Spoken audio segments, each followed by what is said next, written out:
Sanctuary, sanctuary, sanctuary. And we're about to start in 5, 4, 3, 2, 1.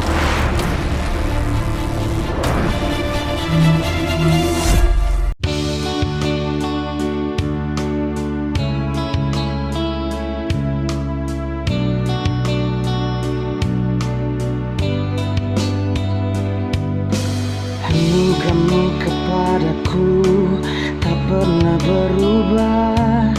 Perbuatanmu terlukiskan di dalam hatiku. Tajenganku dibuatmu, ku kagum padamu. Tak ada di hidupku yang luput darimu. Kau indah, kau mulia, tiada sepertimu. Ku ingin hidupku menyenangkanmu.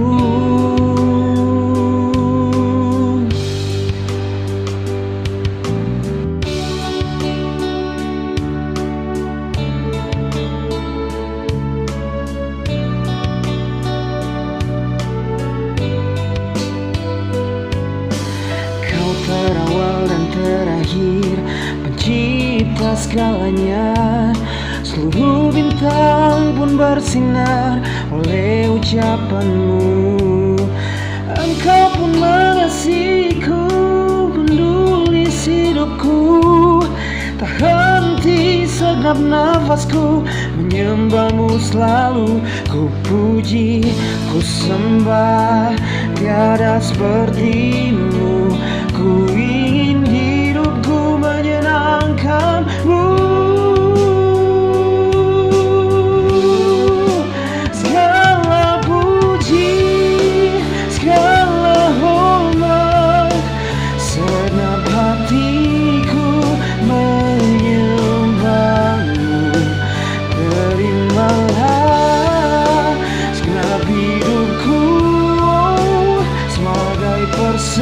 Persembahan yang hidup, segala puji, segala hormat, segenap hatiku menyembahmu.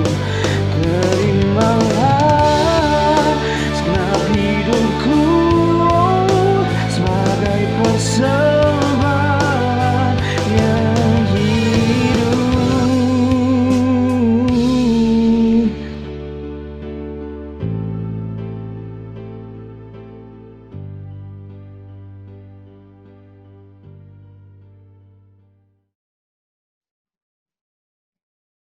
Halo guys, welcome to Sanctuary, a place for everyone. Halo teman-teman, mungkin teman-teman bingung, saya ini siapa? Sebelum itu, biasanya kan lihat saya tuh lagi nyanyi atau lagi jadi bintang tamu pas di minggu pertama. Nah, hari ini ada hari spesial di mana saya akan membawakan diri menjadi host di tempat ini. Kenapa begitu? Karena bintang tamu kita yang satu ini adalah bintang tamu yang sangat spesial. Oke teman-teman, ya kita akan undang langsung Joshua Martio. Yes, welcome back to Mantap, Sanctuary. brother. A place for everyone. Ya, what's up, brother? Waduh, Baik dong, kalian gimana bang kabarnya? baik dong, baik. Nah, kali ini lu kan biasa nge-hostin orang ya. Lo Ya. biasa banyak nanya nih. Sekarang giliran gua yang nanya-nanya sama lo nih, ya. Gimana? Gak apa-apa kan? Gak apa-apa, gua Gak apa-apa. jawabin. Jadi job desk lo nih hari ini gue yang ambil nih. Oke? Oke, siap. Ya, sebelum itu teman-teman, yang teman-teman Sanctuary semuanya, mungkin ada yang belum kenal sama yang namanya Joshua Martio atau yang biasa kita panggil JM ini. Nah, dia adalah ketua dari Sanctuary, teman-teman. Nah, sebelum itu, gue mau minta JM untuk memperkenalkan diri dulu, M. Coba, M, Oh, kenalin diri dulu, M.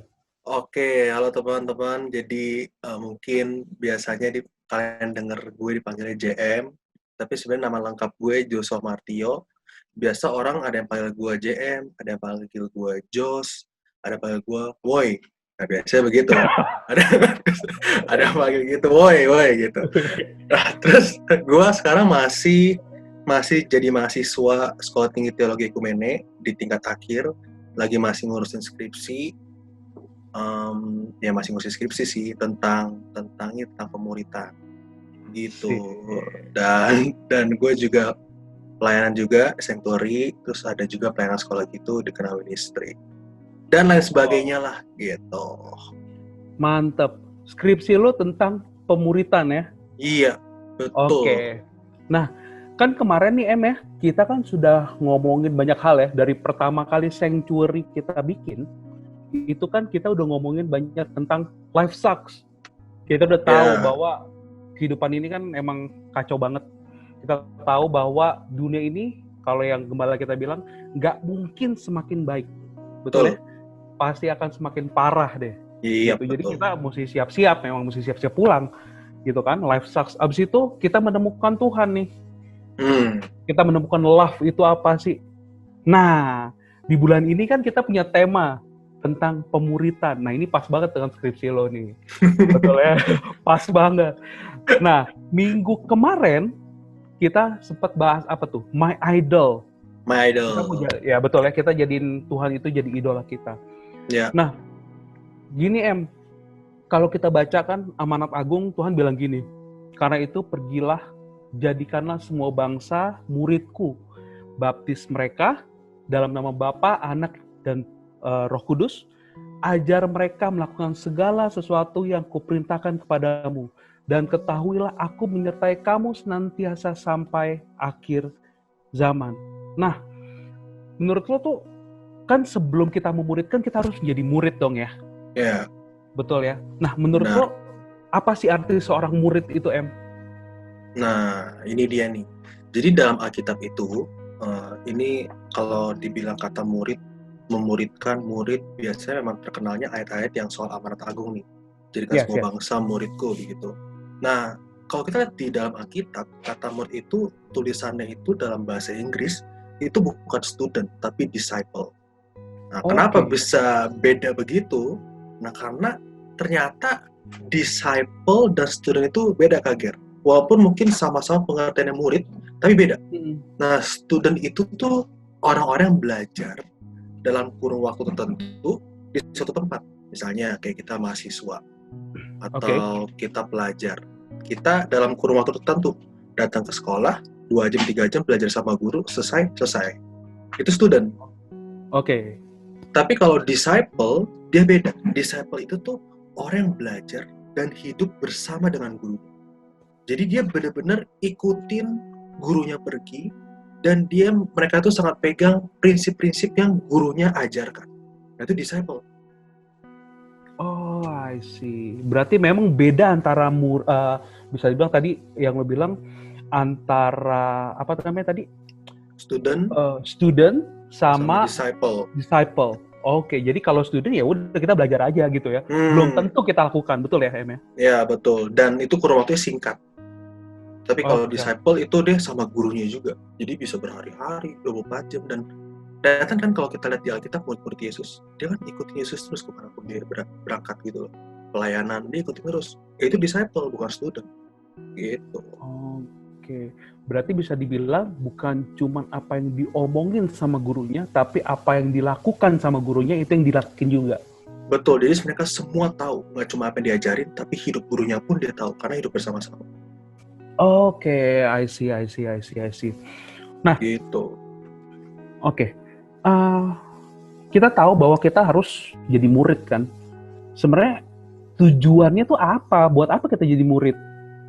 Toh sekarang juga kita bisa hidup sendiri, ngapain kita jadi murid? Buat apa gitu loh? Menurut lo gimana, Em? Iya, memang kenapa kita harus jadi murid ya? Sebenarnya tujuannya satu, agar keselamatan yang Tuhan bawa ke dunia ini bisa terus berlanjut. Atau bahasanya, agar keselamatan bisa termultiplikasi. Jadi kedatangan Tuhan Yesus itu sebenarnya datang untuk bawa kabar baik, bawa keselamatan. Nah, tujuan kita jadi murid agar keselamatan dikerjakan Yesus pada saat dia datang ke bumi, kita kerjakan kembali, yang kita beritakan kembali ke banyak orang agar mereka bisa berubah dan memperoleh keselamatan juga masuk ke surga. Oke. Itu tujuannya di situ. Kan kalau kita ngomongin soal keselamatan itu apa sih? Keselamatan itu kan dikembalikannya manusia ke rancangan semula. Rancangan yang semula. Kerancangan semula artinya waktu Allah merancang mula-mula bumi ini, manusia itu kan diciptakan hidup bersama-sama dengan Bapa, hidup juga serupa segambar dengan Dia. Nah, tapi karena kejatuhan manusia dalam dosa, akhirnya rusak semua tuh. Manusia terpisah dari Bapa, gambar dan rupanya juga jadi nggak berkualitas. Oke. Nah, sekarang fungsi keselamatan supaya kita bisa balik ke rancangan semula Allah. Nah, Tuhan Yesus datang, kasih kabar baik dan teladan hidup. Nah, kita yang nggak berhenti di kita, nggak berhenti di 12 murid pada waktu itu, nggak berhenti. Mereka terus sebarin, kabarin, supaya apa? Supaya setiap kita, bahkan hari ini nih kita yang nonton di YouTube ini, bisa ngerti, bisa memperoleh keselamatan, bisa kembali ke rancangan semula Allah. Jadi tugas kita jadi murid itu apa? Agar yang pertama, diri kita beroleh keselamatan dan kembali hidup bersama-sama dengan Allah. Dan yang kedua, orang-orang sekitar kita juga boleh beroleh keselamatan. Artinya, hidup kembali bersama-sama dengan Bapa. Itu tujuan murid. Tujuan jadi murid itu. Oke. Nah, kan tadi kita mau supaya orang-orang sekitar kita itu juga jadi murid gitu ya. Juga ikutin teladan kita. Sedangkan bisa dibilang kita itu ya belum sempurna gitu ya. Kita belum sempurna. Nah, gimana supaya dari kita sendiri untuk jadi dampak yang baik buat orang lain? Dari kita sendiri untuk jadi dampak bagi orang lain gitu ya. Oke. Caranya untuk kita jadi dampak bagi orang lain sebenarnya kita sebenarnya lihat contoh Tuhan Yesus aja sih. Gimana Tuhan Yesus datang ke bumi ini. Dia kasih dampaknya lewat apa sih? Dia kasih dampaknya lewat ajarannya dan teladan hidupnya. Jadi sebenarnya kalau kita mau memberi dampak bagi sekitar kita, gimana cara kita berkata-kata dengan mereka? Apakah perkataan tersebut membangun, dalam arti kata membangun dalam kebenaran, atau ternyata cuma sebatas sia-sia belaka? Kemudian kedua, teladan hidup kita gimana? Karena kadang-kadang orang pasti kalau dengar kita ngomong, dia akan lihat, lu hidup lu bener gak? Sesuai gak omongan lu? Intinya kan di situ ujung-ujungnya. Ya. Mereka pengen ada teladannya. Nah, makanya kadang-kadang kalau ada orang yang suka kecewa sama orang gitu ya, karena mungkin mereka dengar omongannya tapi nggak lihat teladan. Nah, untuk kita bisa kasih dampak, dua hal ini harus berjalan seiringan. Kita berkata-kata dalam kebenaran, tapi satu sisi hidup kita pun juga hidup dalam kebenaran. Gitu. Iya, betul juga sih. Memang karena kalau kita lihat gitu ya, kadang-kadang orang yang ada di panggung, misalnya WL, pendeta, apa yang diomongin, waduh, cakep banget. Tapi ternyata apa yang dilakukan nggak sesuai dengan apa yang dia beritakan.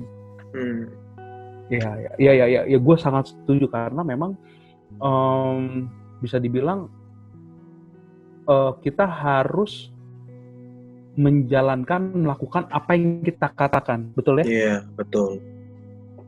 Nah, sekarang gini gue mau masuk ke bahan berikutnya nih Jadi kan gini, kalau baca di Lukas 14 nih ayat 26-27, gue bacain ya. Kalau kita mau jadi murid, dibilang gini, jikalau seorang datang kepadaku dan ia tidak membenci bapaknya, ibunya, istrinya, anak-anaknya, saudara-saudaranya laki-laki atau perempuan, bahkan nyawanya sendiri, ia tidak dapat menjadi muridku. Oke, artinya kita nggak bisa jadi murid Tuhan kalau kita nggak ngelakuin ini. Dan yang kedua dibilang gini, barang siapa tidak memikul salibnya dan mengikut aku, ia tidak dapat menjadi muridku. Nah, mungkin biasanya kita kalau mahamin Alkitab gitu ya, apa yang dikatakan Tuhan Yesus ini kan nggak masuk akal, Apakah ini sebagai bahasa yang bisa dibilang letter luck kita harus ikutin? Ya udah gue benci bapak gue benci ibu gue gitu. Atau emang ini cuman sebagai perumpamaan? Ya, oke. Jadi sebelum bahas ke situ, kita harus temuin dulu gimana sih cara kita jadi murid. Jadi ada something yang di dalam ayat Alkitab di Yesaya 50 ayat 4. Yesaya 50 ayat 4 ngomong begini. Atau Kak Giri bisa bukain Yesaya 50 ayat 4. Sebentar ya. Oke.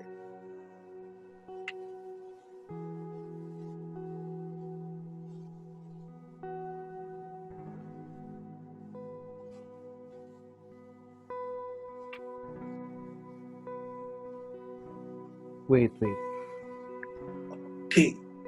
Oke. Yesaya 50 ayat 4. Gue bacain ya. Yap. Tuhan Allah telah memberikan kepadaku lidah seorang murid, supaya dengan perkataan aku dapat memberi semangat baru kepada orang yang letih lesu. Setiap pagi ia mempertajam pendengaranku untuk mendengar seperti seorang murid. Cakep. Nah, kita lihat dari ayat Alkitab sini ya, ini cukup bikin gue amazed juga. Gimana sih jadi seorang murid? Ternyata jadi seorang murid itu yaitu jadilah seorang pembelajar firman. Dan seorang pembelajar ditandai dengan telinga yang mendengar. Makanya di Yesaya 54 bilang gini, setiap pagi ia mempertajam pendengaranku untuk mendengar seperti seorang murid. Ternyata pembelajar itu ditandai dengan mendengar. Dan kalau kita baca dari bahasa asli ya, teks. Jadi kalau di perjanjian lama itu ada bahasa aslinya Ibrani. Jadi kata mendengar, bahasa Ibraninya itu syama. Artinya apa sih? Bukan cuma mendengar asal dengar aja, masuk kanan, keluar kiri, nggak begitu. Tapi maksudnya itu adalah mengamati dengan telinga. Jadi benar-benar serius diamati pakai telinga, benar-benar didengerin. Dan arti selanjutnya, dia punya arti selanjutnya itu taat.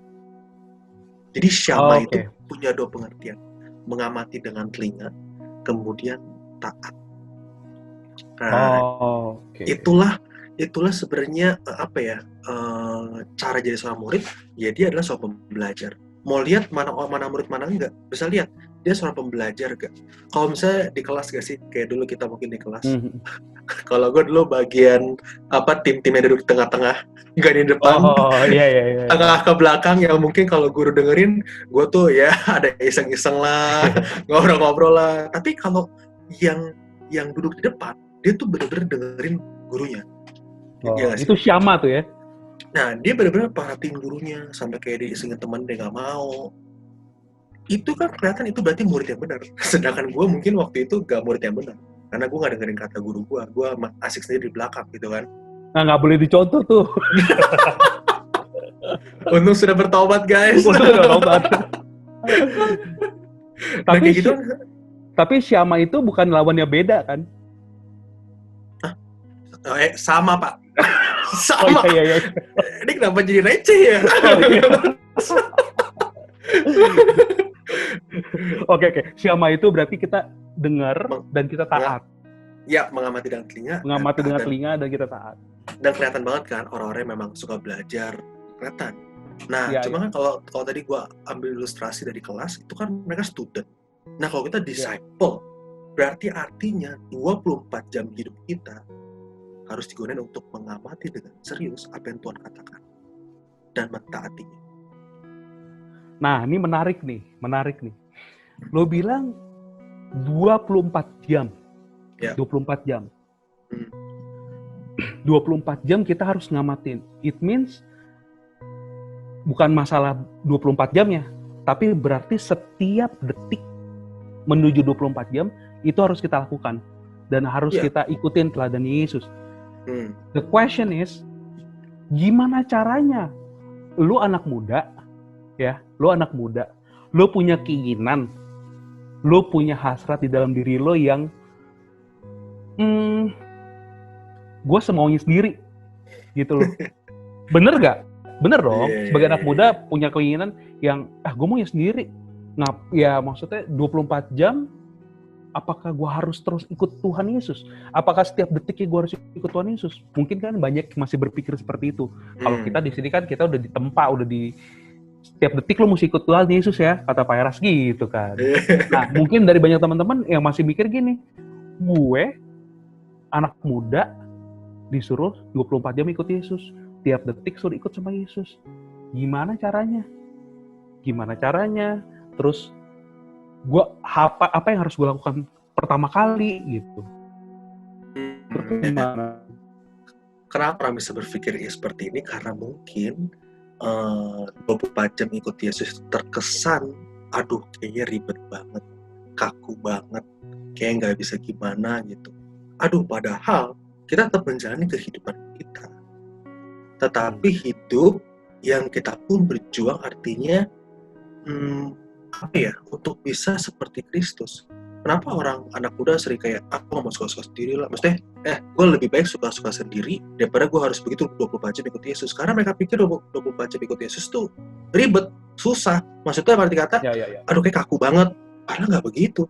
Ikut Tuhan Yesus itu tuh sebenarnya jadi kesukaan nanti. Dan itu justru ada damai sejahteranya di situ. Kan namanya orang belum merasain, pasti akan ngeyel. Nah, ya gue sih lebih recommended lu untuk lu lembaga ya lebih coba dulu. Lu coba ikut Yesus. Coba lu jaga perkataan. Coba lu renungin firman Tuhan. Dan lu tahu gak, setiap peristiwa yang ada, kan kita harus punya telinga yang mendengar tuh, yang mengamati dengan telinga. Kita harus punya syama gitu kan. Setiap peristiwa hidup yang ada, itu sebenarnya ada lesson yang kita dapat, ada pelajaran yang kita dapat. Kalau kita punya telinga syama. Nah dari situ sebenarnya ya, kalau gue pribadi ya, kalau misalnya gue ada pengalaman apa, ada kejadian entah yang nyakitin gue atau nyenengin gue atau apapun itu, gue punya maksudnya gue mau coba punya belajar telinga mengamati. Akhirnya dari setiap peristiwa ada itu indah adanya. Even gue disakitin sama orang ya, gue akan lihat itu sebagai oh iya ya, dari sini gue belajar untuk gue mengampuni. Dari sini gue belajar untuk ini. Apakah jadi susah? Kagak. Justru gue jadi kayak jadi senang sendiri, dapat pelajaran lagi yang baru. Berarti depend on kita ya? Depend on kita. Nah, lu mau nggak mulai dulu? Pertama mau mulai dulu, yang kedua menganggap itu sebagai masalah atau enggak gitu ya?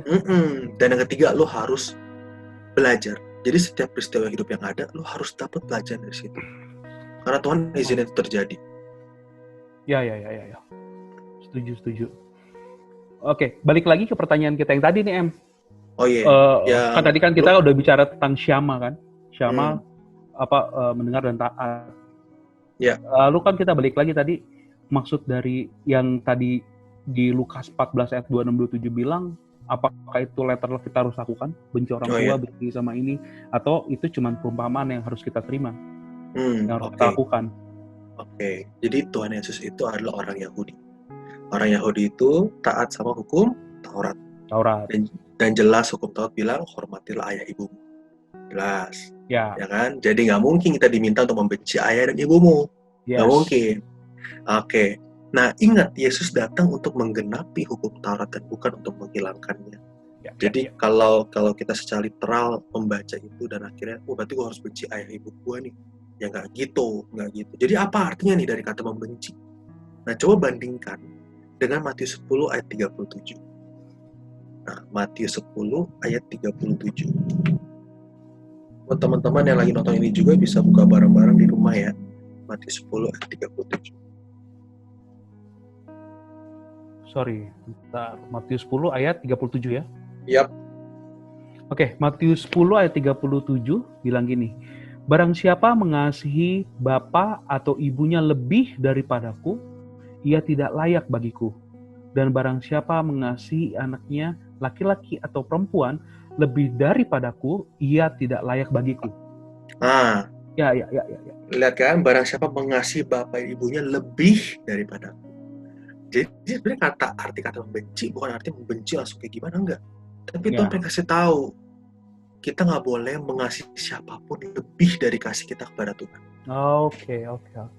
Bukan arti kita ya betul.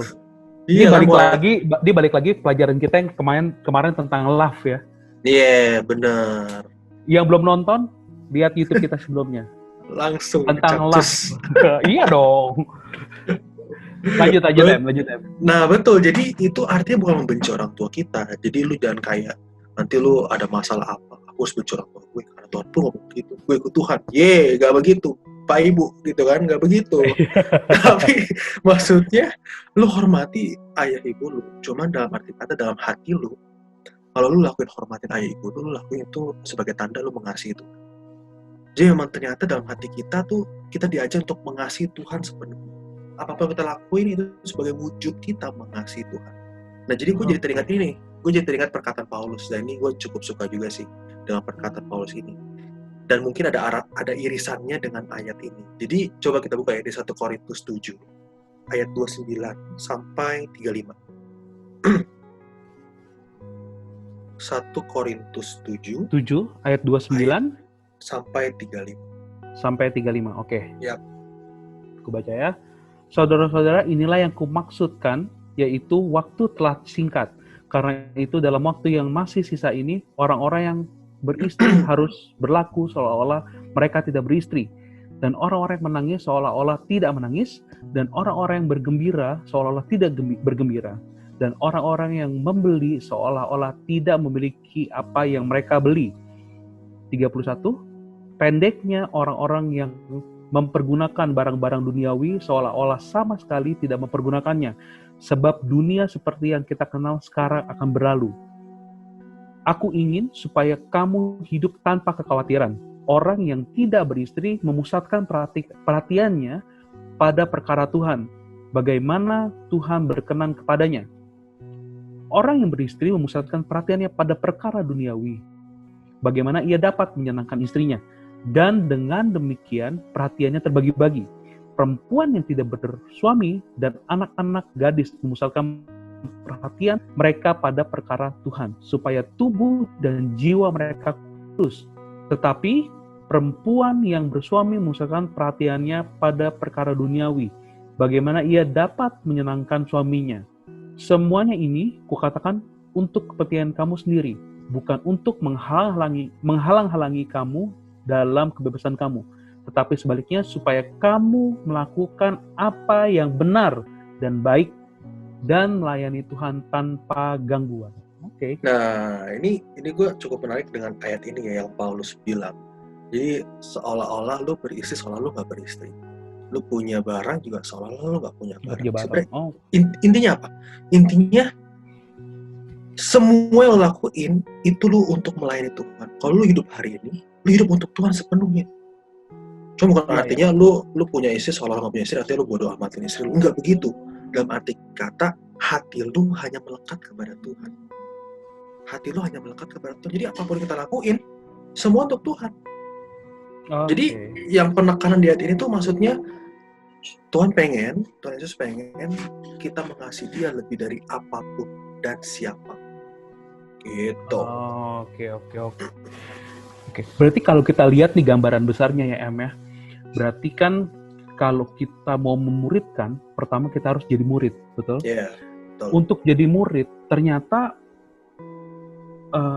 yang pertama yang harus kita lakukan adalah kita tidak boleh mengasihi apapun dan siapapun lebih dari kita mengasihi Tuhan. Ya, betul. Betul ya. Nah, di ayat yang 27 Lukas 14 ayat 27 bilang gini lagi barang siapa tidak memikul salibnya dan mengikut aku, ia tidak dapat menjadi muridku. Nah, salib itu maksudnya seperti apa Oke, salib itu kan pada zaman Yesus itu kan suatu hal yang hina sebenarnya. Ya. Jadi sebenarnya waktu kita ikut Tuhan Yesus, kita nggak boleh, dalam arti kata nggak boleh takut dihina, takut sendiri. Harus ketika orang mengikut Tuhan Yesus itu selalu ada resiko yang mengikutinya, percaya atau enggak, sampai hari ini. Walaupun mungkin bukan lu dibunuh secara fisik kayak waktu zaman Kristen mula-mula, nggak begitu. Tapi pasti ada aja resikonya ikut Tuhan Yesus. Misalnya gue waktu itu waktu muda, pertama kali gue akhirnya mutusin. Lo masih muda kali. Oh iya. Saat muda. Jadi waktu gue remaja. Oh ya itu lebih pas. Jadi waktu gue remaja, gue mutusin lah tuh SMA gue mutusin buat ya udah gue serius lah Tuhan. Nah pas gue serius ikut Tuhan, resikonya apa yang gue alamin, teman-teman gue mulai tinggalin gue. Kenapa? Karena udah mulai beda. Dulu kan kalau gue nongkrong sama mereka, gue ngomong-ngomong pakai kata-kata kasar, bercandanya kasar, jadi seru, asik.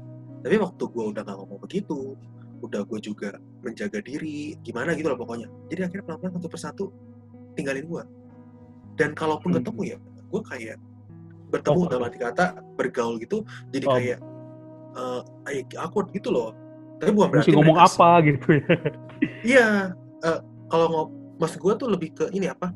Kayak nggak nyambung, apa yang nggak nyambung gitu loh, ada yang nggak nyambung gitu. Iya, loh, iya, gitu. iya. Karena biasa mereka ngomong kasar, lu biasa dulu Iya. ngomong kasar, tiba-tiba lo berubah nggak ngomong kasar gitu Betul. kan. Tapi bukan berarti gue nggak terima mereka, karena mereka pun Iya, juga betul. pasti ada porsinya Harus. masing-masing. Ya, betul. Tapi dalam arti kata untuk bergaul lebih dalam lagi nggak bisa gitu, karena ya gue udah di jalan ini, dan inilah yang akhirnya bikin gue oh iya bener ya ikut Tuhan tuh penuh resiko ya, mungkin akan kehilangan teman-teman, tapi bersyukurnya ya Tuhan tuh kasih, kita manusia tuh kan butuh sosialisasi, makhluk bergaul sosial, ya, betul. butuh teman. Tuhan tuh ganti saat itu, Tuhan gantiin dengan teman-teman dalam komunitas yang benar. Jadi akhirnya mulailah tuh gue mulai terjun lebih dalam ke gereja, akhirnya komunitas sama orang-orang yang seperjuangan sama gue, seperjuangan untuk ikut Tuhan, ya akhirnya sampai sinilah gue. Gitu. Benar sih, gue setuju karena gini, kan Alkitab juga bilang kan, pergaulan yang buruk merusak kebiasaan yang baik. Yeah. Betul-betul. Memang ketika kita punya pergaulan itu nggak benar, udah pasti akan nggak benar. Ya paling simpel gini, kalau gue lihat contoh-contoh yang ada di, maksudnya ya, gue nggak bisa ngejudge juga, tapi kalau kita lihat contoh-contoh di luar gitu ya, orang-orang yang menggunakan narkoba, orang-orang yang ya simpel lah ngerokok, ketika mereka putusin, gue nggak mau rokok, gue nggak mau pakai narkoba, tapi mereka masih dalam lingkungan yang sama, mereka akan balik lagi. Nih. Bener gak? Iya, benar. Tapi ketika mereka ambil keputusan, gue nggak mau lakukan itu lagi, gue tidak mau ngerokok, gue nggak mau pakai narkoba, ketika masuk komunitas yang benar, ketika masuk komunitas yang nguatin hati mereka, gitu ya, itu pasti akan membuat mereka jadi lebih baik. Betul ya, Ena? Betul. Ya, dan ya. di situ harus punya apa sih ya, kayak integritas lah atau tekad. Jadi kalau memang lu udah berubah, lu jangan mungkin ada rasa sedih, aduh gue gak bisa ngobrol sama mereka lagi. Karena mungkin kan jadi kayak ingat flashback, dulu tuh mereka yang support gue kalau gue lagi galau gitu kan. Dulu mereka inginin gue gitu-gitu kan. Walaupun ada hal semacam itu ya, tapi ya udah kita harus maju. Kalau memang kita harus hidup dengan benar dengan komunitas yang baru, ya udah. Yang lama ya udah. Iya, betul. Tapi benar kata yang tadi lo bilang, bahwa kita meninggalkan mereka bukan kita tidak mengasihi mereka ya. Iya, jangan Jadi, begitu loh. Buat teman-teman nggak boleh salah tangkap ya. Jadi meskipun kita tidak boleh bergaul sama orang yang membuat kita tidak baik atau komunitas yang nggak benar, bukan artinya kita harus membenci mereka loh. Tapi kita harus menjadi contoh buat mereka supaya mereka pun berubah. Betul. Nah itu balik lagi seperti yang tadi lo jelaskan kan, bahwa untuk kita memuridkan, kita harus jadi murid dulu. Terus dengan melihat kita jadi lebih baik, orang akan juga menjadi lebih baik, gitu ya, Em? Iya, betul. Dan kalau aku tambahin dikit, ingat, bukan artinya kita memusuhi mereka ya. Mereka pun kan juga belum ngerti kebenaran. Jadi teman gak masalah, tapi kalau jadi sahabat, nah, tunggu dulu, gitu kan. Karena sahabat itu kan membagi hidup di situ. Tingkatannya beda ya? Tingkatannya beda. Untuk jadi teman, kita temenan dengan semua orang kan, pasti itu. Tapi untuk bersahabat, membagi hidup, carilah partner rohani, yaitu dalam arti kata ada teman, ada keluarga yang benar. Ya akhirnya pun kalau kita curhat sama mereka, kita cerita sama mereka, mereka punya nasihat yang memang sesuai dengan kebenaran. Gitu. Oke, ya benar. Nah, ini mungkin kalau tadi kita bisa bilang balik lagi pertama, sebelum memuridkan kita harus jadi murid dulu. Nah, kan anak-anak zaman sekarang gitu ya, dengan adanya teknologi zaman sekarang, maksudnya ya bisa dibilang generasi yang Z dan yang baru-baru ini YZ gitu ya, yang penuh dengan teknologi. Mereka biasanya bilang gini, biasanya mereka lebih individual. Oke. Betul ya? Lebih sendiri. Gue bisa ngelakuin sendiri. Ngapain gue nggak butuh orang lain? Gue bisa ngelakuin sendiri. Oke. Oke? Kayak misalkan, dulu kita kalau main game, paling enak kita datang ketemu sama orang, ayo main game bareng. Yoi. Sekarang nggak usah. Gue nggak butuh teman, gue nggak butuh apa-apa. Gue sendirian aja main game. Iya. Gitu ya. Nah, menurut tuh gimana nih? Kan banyak orang-orang yang nggak mikir, gue nggak butuh orang lain. Gue nggak butuh guru untuk ngajarin gue jadi murid. Nah, gimana cara untuk berubah pikiran mereka yang seperti itu, Em? Oke. Mungkin lo Jadi juga pengertian buat teman-teman yang saat ini mungkin lagi mikir, gak usah lah, gue gak usah butuh lo lah. Gue bisa sendiri kok. Gue bisa belajar sendiri untuk jadi seperti Yesus. Asik, sedap ya. Gimana menurut lo, Em? Oke, jadi harus satu hal yang harus lo tahu, yang pasti juga lo temuin pelajaran ini di waktu lo SD, SMP, SMA. Ingat, manusia adalah makhluk sosial. Itu jawabannya. Jadi jangan merasa kayak kuat, jangan sok kuat sendiri. Nggak mungkin. Dulu gue pernah mungkin ditapin. Dulu gue ngerasa kayaknya nggak bisa ngandelin orang lain. Jadi akhirnya menurut gue lebih baik gue berjuang sendiri aja lah, biar gue dan Tuhan yang tahu gitu kan. Cuman sebenarnya enggak juga. Gue butuh namanya komunitas. Gue butuh orang-orang lain. Justru dari situ gue belajar dari orang lain. Kita tuh perlu tahu kaget belajar dari orang lain. Dan percaya atau enggak ya, waktu masa remaja atau masa pemuda mungkin, kita tuh biasanya mencari sosok role model. Percaya atau enggak? Mau lu si individual apapun, pasti lu cari sosok role model, apalagi remaja. Walaupun mungkin memang karakteristik ya generasi zaman sekarang tuh ada kayak mereka lebih ke individual, kan kalau generasi zaman sekarang itu kan generasi yang dipenuhi dengan digital, dalam arti kata semuanya teknologi. Terus mereka juga punya karakteristik namanya FOMO, fear of missing out. Jadi mereka tuh nggak mau ketinggalan zaman. Orang bikin TikTok, mereka pada bikin TikTok, gitu kan? Oh, kita dong ya, generasi Z tuh kita ya. Aduh, kita masih muda kok guys. Kita masih ya sekitar ya beda setahun 2 tahun lah. Masih masuk Z.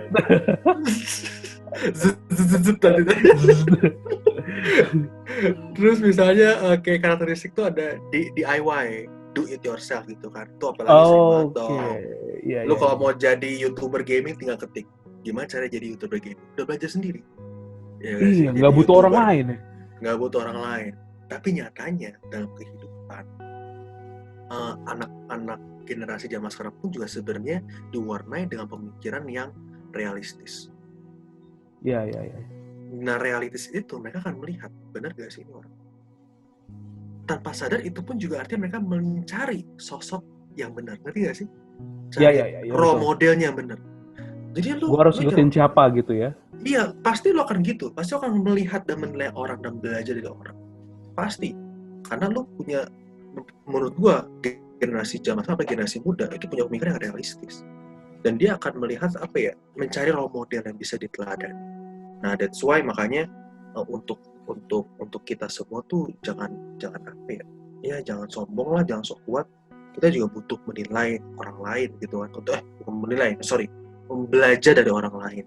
Tapi satu sisi diri kita pun juga harus hidup benar. Hidup jadi teladan. Kenapa? Karena orang sekitar kita ngeliat kita. Kita ngeliat kita. Justru itu jadi kesempatan Kesempatan kita untuk jadi role model atau membawa apa yang disebut kabar baik itu ya, Tuhan Yesus bawa juga waktu itu. Gitu. Oke. Ya, berarti memang kita butuh orang lain untuk jadi role model kita supaya kita punya contoh. Tapi kita mesti cari role model yang sesuai ya, yang sesuai dengan bisa dibilang sesuai dengan Tuhan Yesus gitu ya. Betul, makanya kalau mau tahu soal idol dan role model, lu nonton YouTube Oh My Idol. Oh My Idol. Itu penting banget tuh. Nah, bro, ada dua pertanyaan terakhir. Jadi yang pertama itu nih, kan lo kan punya banyak, ya tadi lo bilang di pertama lo punya banyak lo ikut Kena Master,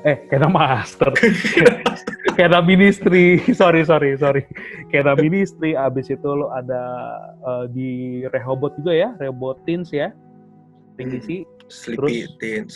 Nah, terus sekarang di Sanctuary, gitu ya, di Sanctuary. Nah, menurut lo pemuritan yang paling efisien itu seperti apa, Em?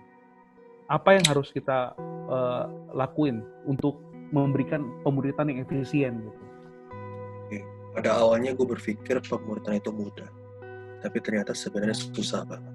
Kenapa? Yes. Karena kita ngomongin soal hubungan antar sesama itu sulit dibangun sebenarnya. Kalau ada nggak satu sama lain, kita konflik dan segala macam. Apalagi dalam hubungan ada namanya rasa percaya. Gimana caranya orang bisa terbuka sama lu? Lu harus bangun hubungan sama mereka. Ketika mereka percaya sama lu, baru mereka bisa cerita sama lu, kan begitu. Dan Ya. ternyata pemuritan itu tuh nggak semudah diucapin. Kan kadang-kadang ya, Oke. dulu gue pahamnya itu pemuritan ketika gue ketemu sama menti mungkin, sama anak remaja, ketemu janjian atau jadwal ketemu, ngobrol, selesai. Itu nggak pemuritan sebenarnya. Sebenarnya itu baru mentorship. Mentorship tuh come and meet with me gitu kan. Kalau come and listen to me tuh kayak event-event gereja. Ayo lu datang dengerin nih event gereja gue gitu kan. Kalau misalnya kayak mentorship tuh come and meet with me, ayo ketemu kita tuh jadwal ketemu bareng. Itu selesai. Aduh, itu sebenarnya bukan pemuritan. Pemuritan itu tuh sebenarnya come and follow me. Datang dan ikutin aku. Dalam arti kata, lu pun juga jadi orang yang harus apa ya? Harus terbuka. Makanya itu lu gak boleh hidup dalam kesalahan. Hidup lu harus bersih. Kenapa? Ketika come and follow me, artinya lu masukin hidup orang ke dalam hidup lu. Bukan ngatur jadwal ketemu terus selesai, enggak. Lu masukin orang ke hidup lu. Yes. Dalam arti kata, kalau misalnya lu mau pergi kemana, contohnya misalnya lu mau pergi pelayanan kemana, lu ajak dia. Bahkan kalau bisa, nginep rumah gue yuk. Sampai semuanya akhirnya tanpa sadar lu udah terbuka diri lu, ngerti? Kayak mereka tobat lu gitu loh. Nah itu makanya pentingnya hidup kita tuh harus bersih dulu tuh. Kalau nggak kita jadi Ya. batu sandungan. Nah jadi kalau menurut gue ya pemuritan ya seperti itu. Bagaimana kita membawa orang ke dalam kehidupan kita. Bukan sekedar cuman bertemu di meja makan, nggak gitu. Tapi come Yes, and yes. follow me. Gitu. Oke. Pertanyaan terakhir, Em. Yap. Nah, menurut lu, Bi, nilai apa yang harus jadi dasar, Em, untuk kita memuridkan? Gitu. Menurut lu apa? Nilai apa sih? Oke. Nilai dasar untuk kita memuridkan. Yang pertama adalah kita pun harus jadi murid dulu. Itu yang pertama, nilai paling penting kita jadi murid. Dan seorang murid itu adalah seorang yang belajar. Jadi coba koreksi diri kita, seberapa haus kita belajar firman, seberapa haus kita menggali firman, seberapa haus kita ingin belajar dari peristiwa-peristiwa yang ada, bukan yang ngeluh, tapi belajar. Ya. Terus, seberapa giatlah kita belajar mencari Tuhan. Itu harus kita cek dulu dalam hidup kita. Udah jadi murid kok. Nah, udah jadi murid, nilai apa lagi yang harus kita kandung? Jangan jadi batu sandungan. Walaupun hal ini pasti sulit. Cuma bukan artinya dalam arti kata lo nyenengin semua orang ya. Nyenengin semua orang dalam arti kata jadi serba gak enakan segala macam, ya gak gitu juga. Tapi dalam arti kata hidup lo bersih. Berpegang pada kebenaran. Jangan jadi batu sandungan. Itu nilai-nilai dasar dan memuridkan. Yang pertama lo belajar firman, lo jangan jadi batu sandungan. Habis jadi batu sandungan nih, udah mantep nih. Udah lo tinggal share apa yang lo dapat dari kebenaran ini. Apa yang lo dapat dari peristiwa hidup lo. Disitulah artinya apa? Lu share keselamatan ke orang lain, kan gitu. Yes, oke. Ya, gitu. Berarti semua balik lagi ke diri kita ya. Sebelum Iya. kita memuridkan, kita harus jadi murid dulu. Betul. Balik lagi ke situ ya. Dan Betul. untuk jadi murid itu memang gak gampang ternyata ya. Gampang. Ya, gak gampang. Yang tadi kita bisa ambil, yang pertama kita harus mengasihi Tuhan lebih daripada kita mengasihi apapun. Iya. Betul Dan ya? siapapun. Dan siapapun. Yang kedua, pikul salib. Pikul salib. Ya bisa dibilang, ya yang tadi lo bilang, ya 24 jam kita ikutin teladan Tuhan, kita koreksi setiap apapun yang kita lakukan. Iya. Dan mungkin banyak yang bilang banyak yang bilang, gila susah banget mau jadi murid aja susah banget. Tapi ternyata tadi Bro JM juga udah kasih tahu bahwa itu balik lagi ke lo kok. Balik lagi ke lo mau nganggap itu susah atau enggak gitu. Oke, bro, thank you banget. Tapi sebelumnya, please give us satu closing word dari seluruhnya ini yang kita Oke. bicarakan. Closing word-nya adalah kalau kita mau menjadi murid Kristus, ya kita jadilah pembelajar firman Tuhan. Jadilah murid Kristus Yesus sebelum kita memuridkan orang lain untuk bisa jadi seperti Kristus. Jadi kalau kita menjadi seperti Kristus, hidup kita munculin teladan, sebenarnya tanpa kita harus berusaha gimana, kalau orang melihat hidup kita jadi teladan, dia pun akan kepo sama kebenaran yang kita miliki, kebenaran yang kita hidupi. Akhirnya mereka pun juga ikut terubah. Jadi selamat belajar menjadi murid dan selamat jadi dampak bagi sekitar. Yes. Amin. Amin. Thank you so much, JM. Buat Yep. teman-teman juga, jangan lupa like, share, subscribe kita punya YouTube channel. Yap. Oke. Sama kita punya IG, jangan lupa di-follow. Nah, nanti ada di bawah sini nih, YouTube sama IG kita. Kelihatan nggak? Oke. Oke. Bro, sebelum itu boleh doa buat kita untuk jadi penutup? Oke, mari teman-teman kita berdoa. Oke, bersyukur Tuhan kalau kami boleh saling sharing hari ini tentang murid. Kan mau belajar jadi murid-Mu sejak muda. Pimpin kami Tuhan, pimpin kami Roh Kudus, untuk kami boleh punya semangat belajar kebenaran. Terima kasih, kami bersyukur atas hidup yang Tuhan beri sampai hari ini. Haleluya, amin. Amin. Thank you, bye-bye. Thank Sampai ketemu you. minggu depan. Thank you, JM. Thank you all. Bye. Bye. God bless you. Happy Sunday.